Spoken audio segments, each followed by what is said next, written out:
광년은 천문학에서 사용하는 거리의 단위로 빛이 1년 동안 이동하는 거리를 말합니다.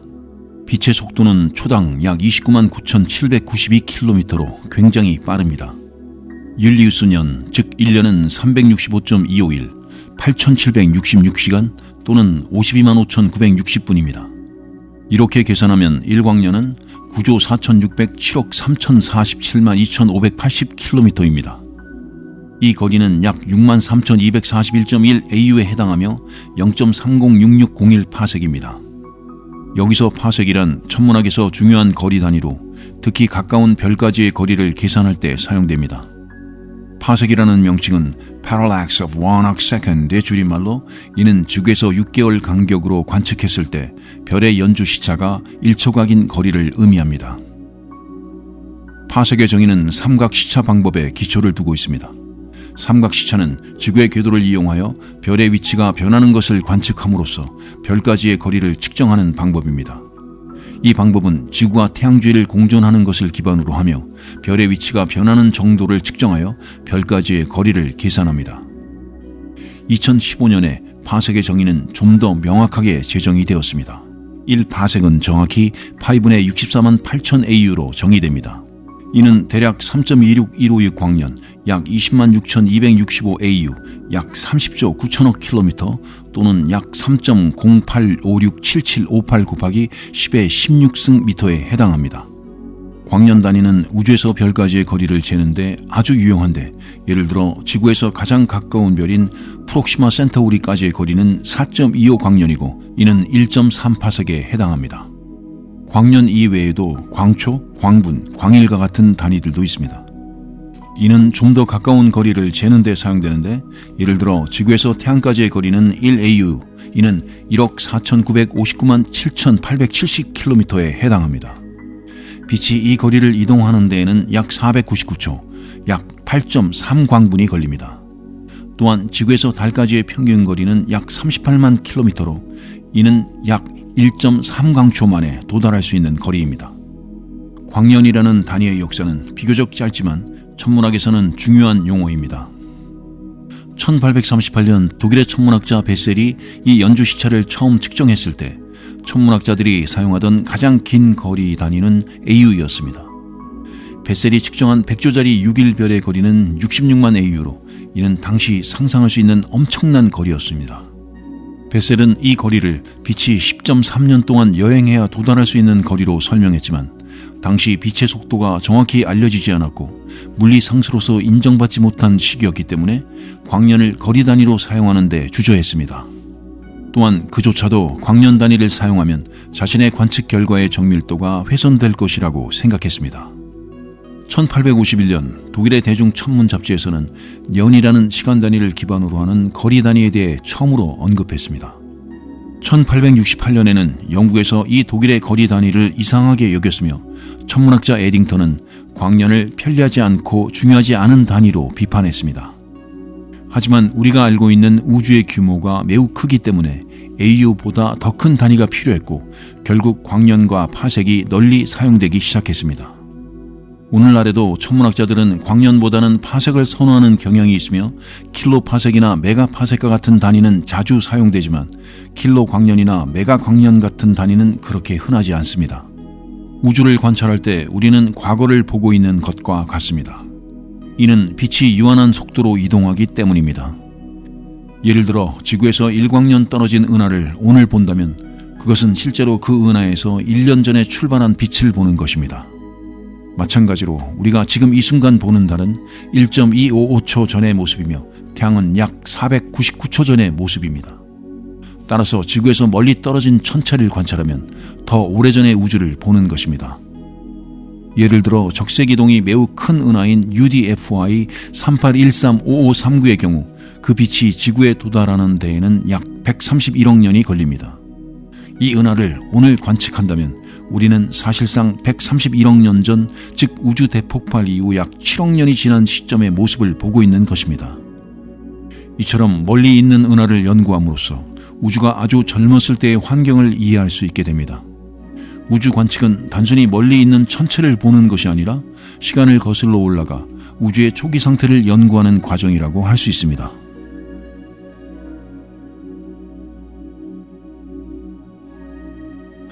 암흑에너지입니다. 암흑에너지는 우주에 영향을 미치는 가장 큰 규모의 알려지지 않은 에너지 형태를 의미합니다. 이것의 존재에 대한 최초의 관측 증거는 우주가 일정한 속도로 팽창하지 않는다는 것을 보여주는 초신성의 측정에서 나왔습니다. 과학자들은 우주의 모든 형태의 물질과 에너지가 시간이 지남에 따라 팽창 속도를 늦출 것이라고 예상했습니다. 하지만 오히려 우주의 팽창이 가속화되고 있습니다. 우주 마이크로파 배경의 측정은 우주가 뜨거운 대폭발에서 시작되었음을 시사하며 이로부터 일반 상대성 이론은 진화와 그에 따른 대규모 운동을 설명합니다. 참고로 우주 마이크로파 배경은 관측 가능한 우주를 균일하게 가득 채우고 있는 마이크로파 전자기 복사로 전파 망원경을 통해 관찰하면 배경 복사가 우주의 모든 방향으로부터 균일하게 분출하여 나오는 것을 확인할 수 있습니다. 이것은 대폭발 이론의 중요한 증거입니다. 결국 과학자들은 새로운 형태의 에너지를 도입하지 않고는 가속하는 우주를 측정할 방법을 설명할 수 없었습니다. 1990년대부터 가속화된 우주의 팽창을 설명하는 가장 보편적인 전제가 바로 암흑에너지인 것입니다. 암흑에너지에 대한 가장 간단한 설명은 그것이 우주의 본질적이고 근본적인 에너지라는 것입니다. 이것은 일반적으로 그리스 문자 람다로 표시되는 우주 상수입니다. 아인슈타인의 일반 상대성 이론은 이 에너지가 중력 효과를 가질 것이라고 예측합니다. 그것은 빈 공간, 진공의 에너지 밀도이기 때문에 진공에너지라고 불립니다. 람다 차가운 암흑물질, 람다 CDM, 람다 Cold Dark Matter 모형은 우주가 암흑에너지, 상정된 차가운 암흑물질, 그리고 보통물질의 세 가지 주요 구성 요소를 포함하는 대폭발 우주론 모형의 매개 변수화입니다. 우주론의 RCDM 모형이 옳다고 가정할 때 최상의 현재 측정 값은 암흑에너지가 현재 관측 가능한 우주의 총 에너지의 68%를 차지한다는 것을 나타냅니다.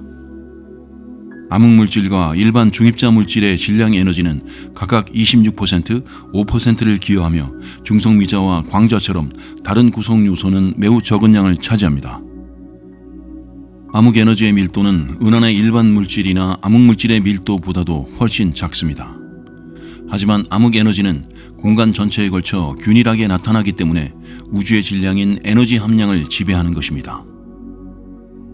1980년 미국 코넬 대학의 이론물리학자 앨런 구스 교수와 러시아의 란다우 이론물리학자 연구소의 천체물리학자인 알렉세이 스타로빈스키는 급팽창 암흑에너지를 암흑에너지와 개념이 유사한 음압장이 초기 우주에서 우주 급팽창을 유발할 수 있다고 제안했습니다. 급팽창이 대폭발 직후 우주의 거대하고 지수함수적 팽창을 초래했다고 가정한 것이나 급팽창은 오늘날 우리가 관찰하는 암흑에너지보다 훨씬 더 높은 에너지 밀도에서 발생했으며 우주가 1초 미만일 때 완전히 끝난 것으로 생각됩니다. 암흑에너지와 급팽창 사이에 어떤 관계가 존재하는지는 불분명하다는 점인데 결국 암흑에너지의 물질은 더 가설적이며 그것에 대한 많은 것들이 추측의 영역에 있습니다. 매우 희귀하고 질량이 작아서 실험실 실험에서는 감지할 수 없는 암흑에너지가 우주 밀도의 68%를 차지하고 우주에 엄청난 영향을 미칠 수 있는 이유는 암흑에너지가 빈 공간을 균일하게 채우기 때문입니다. 현재 암흑에너지에 대한 증거는 세 가지가 존재하는데 첫 번째는 거리 측정 및 적색 편의와의 관계이며 이는 우주 수명의 후반기에 더 많이 팽창했음을 시사합니다. 두 번째로는 평평한 우주를 형성하기 위해 물질이나 암흑물질이 아닌 추가 에너지 유형에 대한 이론적 필요성입니다. 마지막으로 우주에서 질량 밀도의 거대 규모 파동 패턴의 측정인데 이러한 이유로 암흑에너지에 대한 증거는 간접적이지만 존재를 확인할 수 없고 앞으로 더 많은 연구가 이루어져야 할 것입니다.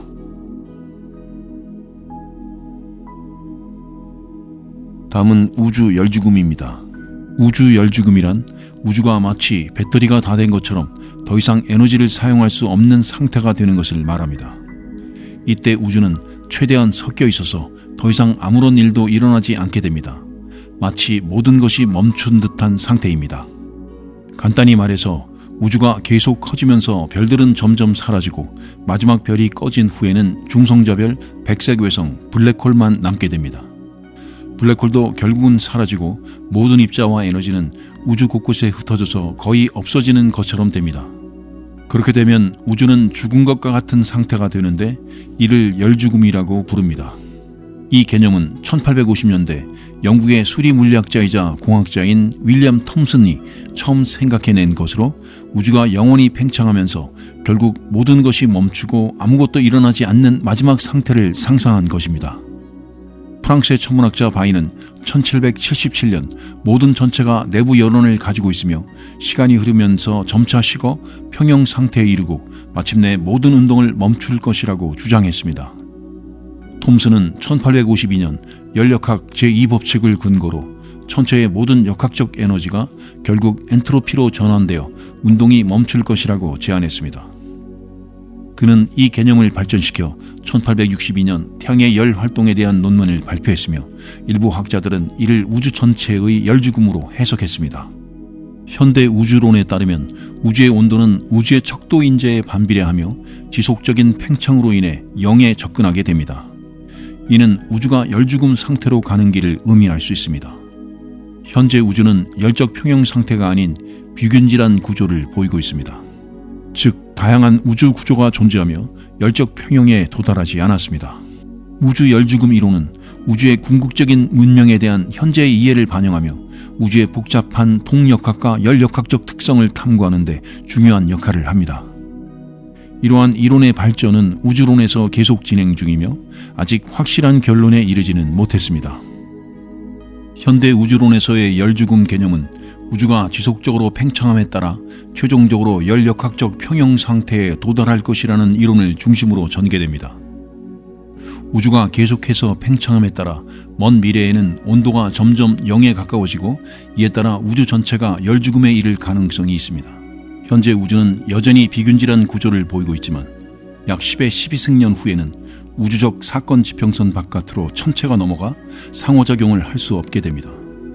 그리고 10의 14승년 후에는 수소 등 가벼운 원소의 부족으로 새 별의 생성이 거의 일어나지 않게 됩니다. 또한 10의 40승년 후에는 우주 내 거의 모든 물질이 초대질량 블랙홀에 흡수되며 이후 호킹 복사에 의해 엔트로피로 전환되어 모든 초대질량 블랙홀이 증발하면 우주 열죽음 상태에 도달하게 될 것으로 예상됩니다. 우주의 암흑에너지 상태 방정식 계수가 -1보다 작은 경우 우주는 대파열을 겪을 수 있습니다. 이러한 경우 우주의 모든 구조가 찢어지게 되며 이는 우주 열죽음에 도달하기 전에 일어날 수 있는 현상입니다. 현대 우주론에서 우주 열죽음은 우주의 궁극적인 운명에 대한 중요한 이론적 접근입니다.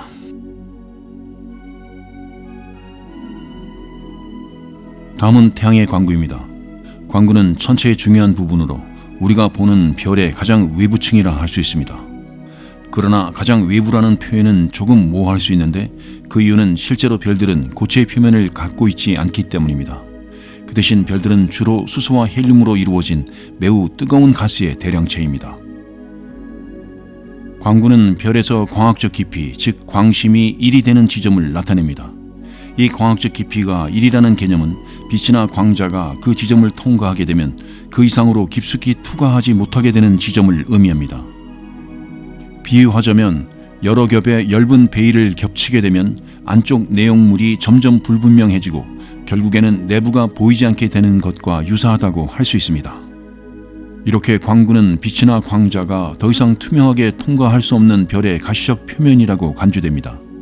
이 말은 우리가 지구에서 태양을 관찰할 때 보이는 밝은 부분이 바로 광구라는 것을 의미합니다. 태양의 광구는 매우 뜨거운 영역으로 알려져 있으며 그 온도는 대략 6000켈빈, 즉 섭씨 대략 5700도에 이릅니다. 이러한 고온은 별들의 대표적인 온도로 별마다 광구의 온도는 매우 다양합니다. 일부 별은 태양보다 훨씬 더 뜨겁거나 훨씬 더 차갑습니다. 하지만 중요한 점은 광구라는 이름에도 불구하고 이것이 고체나 액체의 뚜렷한 경계를 가진 표면이 아니라는 것입니다. 실제로 광구는 분명한 경계 없이 가스 상태로 이루어져 있습니다. 별의 광구는 그 깊이가 일정하지 않습니다. 이는 우리가 태양을 관측할 때 사용하는 파장이나 태양의 위치에 따라 변화하기 때문입니다. 또한 광구가 고르게 빛나는 것이 아니라는 사실은 놀라운 점입니다. 광구는 작고 빛나는 수많은 알갱이로 구성되어 보이는데 이 알갱이들은 태양의 대류 조직인 쌀알 조직 또는 입상반으로 알려져 있습니다. 이 SARAL 조직은 태양의 내부 열을 반영하는 현상으로 중앙에서는 뜨거운 가스가 상승하고 주변의 좁은 부분에서는 식은 가스가 하강하며 이러한 움직임을 보이는 불기둥으로 볼 수 있습니다. 이러한 움직임은 대류라는 현상을 통해 발생하며 이는 태양 내부에서의 열 활동에 의해 이루어집니다. 또한 이 SARAL 조직들은 지속적으로 변화하며 일부는 몇 분 동안 유지되는 것도 있고 다른 일부는 하루 이상 지속되는 것도 있습니다. 태양의 광구 바로 위에는 여러 층이 존재하며 그중 하나가 2000km 깊이의 채층입니다. 이 채층은 광구보다 훨씬 뜨거우며 그 위에는 희박한 코로나가 위치하고 있습니다. 이 채층은 H알파와 같은 광학 필터를 사용하여 관측이 가능합니다. 또한 태양의 광구에는 태양 플레어나 흑점과 같은 다양한 표면 현상도 관측됩니다. 이러한 현상들은 태양의 활동 상태나 에너지의 변화를 나타내는 중요한 지표로 사용됩니다. 다음은 도플러 효과입니다. 도플러 효과는 무엇일까요? 도플러 효과에 대해 쉽게 이해하고 설명하려면 일상생활에서 경험하는 상황을 예로 들 수 있습니다. 도플러 효과는 특정 원천, 예를 들어 빛 또는 소리에서 나오는 파장이 원천, 즉 천체와 관측자, 즉 보통 지구의 천문학자 사이의 상대적인 움직임 때문에 변하는 현상을 말합니다. 이 현상은 1842년에 오스트리아의 물리학자 크리스티안 도플러에 의해 처음으로 설명되었습니다. 그래서 이 현상을 그의 이름을 따서 도플러 효과로 불리어지게 되었습니다. 이 현상을 좀 더 구체적으로 이해하기 위해서는 전자기파의 원리를 알아야 합니다. 전자기파는 빛과 같은 것을 포함하는데 물체가 움직일 때 그 움직임에 따라 빛의 파장이 변화할 수 있습니다. 만약 전자기파를 방출하는 물체가 우리 쪽으로 오면 관측하는 그 파장은 짧아집니다. 반대로 그 물체가 우리로부터 멀어지면 파장은 길어집니다. 이 변화는 과시광 영역에서 두 가지 주요한 방식으로 표현됩니다. 파장이 짧아질 때는 청색 이동이라 부르는데 이는 파장이 짧아져서 푸른색으로 보이기 때문입니다. 그리고 파장이 길어질 때는 적색 이동이라 부르는데 이는 파장이 길어져서 빨간색으로 보이기 때문입니다. 그렇다면 도플러 효과는 일상에서 어디에서 볼 수 있을까요? 사실 기차역에서 기차의 경적 소리를 들을 때 이 현상을 체험할 수 있습니다. 기차가 역으로 접근하면서 경적을 울리면 그 소리는 높아지는 것처럼 들립니다. 이는 음파의 파장이 짧아지기 때문입니다. 반대로 기차가 역을 지나 멀어질 때는 그 소리는 낮아집니다. 이는 음파의 파장이 길어지기 때문입니다. 천문학에서의 도플러 효과는 아주 중요한 역할을 하는데 천문학자들은 이 현상을 통해 우주의 다양한 천체들의 움직임을 관측하고 분석할 수 있습니다. 이를 좀 더 상세하게 이해해 봅시다. 천체, 즉 별이나 행성과 같은 우주의 대상들은 계속해서 빛, 즉 전자기파를 방출하고 있습니다. 이 빛은 원천, 즉 천체와 관측자, 즉 보통 지구의 천문학자 사이의 상대적인 움직임에 따라 그 파장이 변화하게 됩니다. 파장이라는 것은 간단히 말해서 파동의 하나의 주기를 의미하는 것입니다. 이것을 예로 들면 바다의 한 물결에서 다음 물결까지의 거리라고 생각하면 됩니다. 그렇다면 천체가 관측자로부터 멀어질 때 어떤 일이 발생할까요? 이러한 경우 파장은 길어집니다. 이것은 마치 물결 사이의 거리가 늘어나는 것과 비슷합니다. 이러한 현상이 발생하는 원인은 빛이 한 번 방출될 때마다 천체가 조금씩 더 멀어지기 때문입니다. 이와 반대로 천체가 관측자에게 접근하면 파장은 짧아집니다. 이것은 물결 사이의 거리가 줄어드는 것과 유사합니다. 이처럼 파장의 변화는 빛의 주파수, 즉 빛이 얼마나 빠르게 진동하는지와도 연관이 있습니다. 관측자로부터 멀어지는 천체의 빛은 주파수가 낮아지게 되고 반대로 관측자에게 접근하는 천체의 빛은 주파수가 높아지게 됩니다. 이 도플러 효과를 이용하면 천문학자들은 천체의 움직임을 정확하게 측정할 수 있습니다. 시선 속도라고 부르는 것은 관측자와 천체를 직접 연결하는 선상에서의 속도를 의미합니다. 이를 통해 우리 은하나 다른 은하에서의 별의 움직임, 쌍성계의 궤도 운동 속도, 그리고 다른 은하들의 회전 속도와 같은 다양한 천체들의 움직임을 측정하고 분석할 수 있게 됩니다. 우리가 바라보는 별이나 다른 천체들은 계속해서 빛, 즉 우리가 전자기파라고 부르는 것을 내뿜어대고 있습니다. 이 빛의 주파수는 그 빛의 진동 횟수를 의미하는데 이 주파수는 천체와 우리의 움직임에 따라서 달라질 수 있습니다. 예를 들어 별이 우리에게 다가오면 그 별이 내뿜는 빛의 주파수가 변하게 됩니다. 이렇게 변한 주파수로 우리가 그 빛을 보게 되면 그것이 관측된 주파수라고 할 수 있습니다. 그리고 상대 속도는 말 그대로 별과 우리의 상대적인 움직임을 의미합니다. 예를 들어 별이 우리로부터 멀어진다면 상대 속도는 양수로 표현됩니다. 이 모든 설명은 별의 속도가 빛의 속도보다 훨씬 느릴 때의 이야기입니다. 만약 별이 빛의 속도에 가깝게 움직인다면 우리가 배운 상대성 이론이라는 것이 작용하게 됩니다. 그 결과로 별에서 내뿜는 빛의 주파수가 다시 변하게 되는데 이 변화는 시간이 느려지는 효과와 관련이 있습니다. 그래서 이 변화된 주파수를 측정할 때 사용하는 값을 도플러 인자라고 부릅니다. 간단히 말하면 별과 우리의 움직임에 따라 별이 내뿜는 빛의 주파수가 변하는데 이 변화는 별의 움직임 속도와 빛의 속도에 따라 다르게 나타납니다. 이러한 변화를 정확히 이해하고 측정하기 위해 도플러 인자라는 값을 사용합니다. 다음은 타원 궤도입니다. 타원 궤도란 긴 동그라미와 같은 모양의 궤도를 말합니다. 이렇게 생긴 궤도는 한 지점에서 가장 가까워지는 지점 근일점과 가장 멀어지는 지점 원일점 사이의 거리가 큰 차이가 나기 때문에 타원으로 부릅니다. 우리는 태양계 안에서 여러 천체들이 이런 타원 궤도를 가지고 있는 것을 볼 수 있습니다. 그 중에서도 특히 외소 행성들이 이런 궤도를 가지고 있습니다. 외소 행성은 큰 행성처럼 생각할 수 있지만 크기나 질량이 작아서 외라는 접두어가 붙었습니다. 예를 들어 명왕성이나 에리스, 하우메와 그리고 마케마케와 같은 천체들이 그 예입니다. 특히 세드나라는 이름의 외소 행성은 궤도가 매우 찌그러져 있어서 원일점과 근일점의 거리 차이가 13배나 납니다. 이를 숫자로 보면 76AU에서 13배 더 멀리 떨어진 937AU에서 돌고 있습니다. 하지만 모든 천체가 타원 궤도를 가지고 있는 것은 아닙니다. 수성은 찌그러진 타원 궤도를 가지고 있지만 금성은 거의 원 모양에 가깝습니다. 지구와 달도 약간 찌그러진 모양이고 화성은 더 많이 찌그러져 있습니다. 목성, 토성, 천왕성 그리고 해왕성도 비슷한 모양으로 돌고 있습니다. 특이하게도 명왕성은 타원 궤도를 따라 해왕성보다 태양에 더 가까워진 적이 있습니다. 1979년부터 1999년 사이에는 해왕성보다 태양에 더 가까웠지만 두 천체가 충돌할 위험은 없었습니다. 또한 소행성 때나 트로이 소행성군은 타원 궤도를 따르지 않지만 아폴로, 아모르, 아텐 소행성군은 타원 궤도를 따르고 있습니다. 특히 아폴로 소행성군은 지구와 충돌할 가능성이 있을 정도로 근접합니다. 이러한 소행성 중 몇몇은 태양에 아주 가까이 접근하거나 천왕성 궤도까지 멀어지기도 합니다.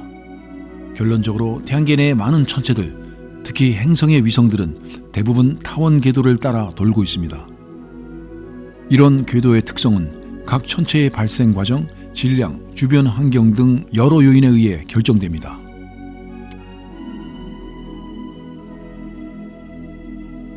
다음은 지구 정지 궤도입니다. 정지 궤도에 대해 설명하기 전에 궤도란 무엇인지 간략하게 짚어보겠습니다. 궤도란 어떤 천체가 다른 천체 주변을 원이나 타원 형태로 돌아다니는 경로를 의미합니다. 우리가 흔히 알고 있는 달이 지구 주위를 도는 것처럼 인공위성도 지구 주변을 돌아다니는데 그 경로를 궤도라고 부릅니다. 그 중에서도 정지 궤도는 특별한 궤도로 지구의 적도와 동일한 위도 0도 지점, 즉 적도 상공 36,000km 지점에 위치하게 됩니다. 이렇게 높은 고도에서 위성이 지구 주변을 돌아다닐 때 지구의 자전 주기와 동일하게 24시간을 소요하기 때문에 지구 위의 특정 위치에서 보면 항상 그 위성이 같은 위치에 머무르는 것처럼 보이게 됩니다.